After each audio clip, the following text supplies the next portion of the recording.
The DEM Party delegation continued its diplomatic efforts in Erbil, discussing Kurdish unity and a renewed peace process with Nechirvan Barzani. Protests in Van have intensified as the Turkish government appointed a trustee to replace the elected mayor Abdullah Zeydan. Thousands of demonstrators gathered in Strasbourg on the 15th of February, marking the 26th anniversary of Abdullah Öcalan's abduction. Turkish airstrike kills Kurdish journalist Agid Roj near Tishreen Dam in northern Syria. A delegation from the pro-Kurdish People's Democracy and Equality, or DEM Party, met with Nechirvan Barzani, president of the Kurdistan region of Iraq, in Erbil today, continuing discussions initiated with Masoud Barzani. The meeting focused on strengthening Kurdish political unity and exploring opportunities for a renewed peace process. Key figures from the DEM Party, including those who had previously met with Abdullah Öcalan, delivered his message advocating for dialogue and cooperation in achieving a political solution to Kurdish issues.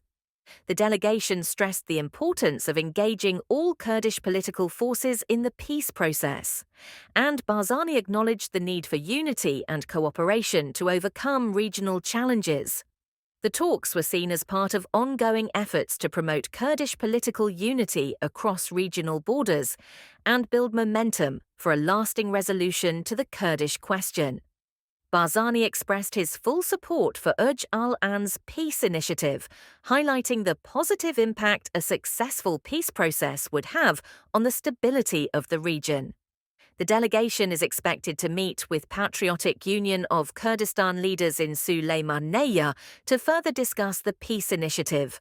The meetings reflect growing hopes for a renewed peace process benefiting Kurdish communities across the region. In Van in eastern Turkey, tensions have escalated following the government's decision to replace the elected mayor, Abdullah Zeydan, with a state-appointed trustee. Over 200 people have been arrested as protesters demand the restoration of their democratic rights. The latest protests were sparked by the removal of Zeydan after he was sentenced to prison on the 11th of February for certain alleged offences. The residents of Van, who have resisted before, are now facing a new wave of repression, with violent clashes between protesters and police. This defiance follows Van's successful battle in March 2023, where protests led to Zeydan's reinstatement after a controversial decision by local authorities.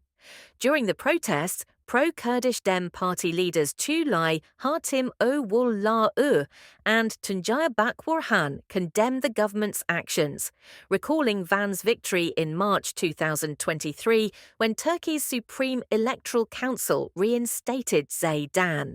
The city's resistance continues, with demonstrators vowing to fight against the imposition of trustees, signalling the broader struggle for Kurdish political rights across Turkey. Protests have extended to other cities like Ankara and Istanbul, marking the continued fight for democracy. On 15th February, tens of thousands gathered in Strasbourg to mark the 26th anniversary of Abdullah Öcalan's abduction. This year's demonstration was not just a protest for Öcalan's release, but a sign of renewed hope among the Kurdish people. Media news correspondent Sarah Glynn spoke with key figures at the event, including Emmanuel Fernandez, a French MP from La France Insoumise, who said that Öcalan is the key to a peaceful and democratic solution to the Kurdish question. Sinn Féin's Paul Gavan, who represents Irish Republicans at the Council of Europe, echoed the call for Öcalan's release, drawing parallels to Ireland's own peace process. Peace must be negotiated, and Öcalan must be at the table, Gavan stated, stressing that the Kurdish struggle is about justice and human rights, not just Turkish politics. Kurdish representative Fahyik Yağuz remarked, "For the first time in years, we see growing international momentum for Öcalan's freedom." With growing support across Europe, the Kurdish movement is hopeful that Öcalan's freedom will become a reality in the near future. On Saturday, Kurdish journalist Agid Roj was killed in a Turkish airstrike near the Tishreen Dam, northeast of Manbij, while covering the increasing tensions between Turkish and Kurdish forces in northern Syria. Roj, originally from Afrin, had been documenting the escalating military operations in the region, particularly around the strategic Tishreen Dam, which provides vital services to the local population. The killing of Roj is part of a broader pattern of attacks targeting journalists in the region.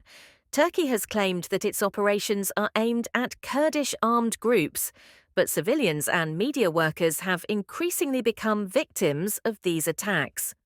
Roj's colleagues described him as a brave journalist dedicated to exposing the suffering of people in northern Syria. His death has sparked condemnation from press freedom organizations and local activists who accuse Turkey of intentionally targeting journalists. The Kurdish-led Autonomous Administration of North and East Syria and the Syrian Democratic Forces have called on the international community to act swiftly to protect journalists and civilians.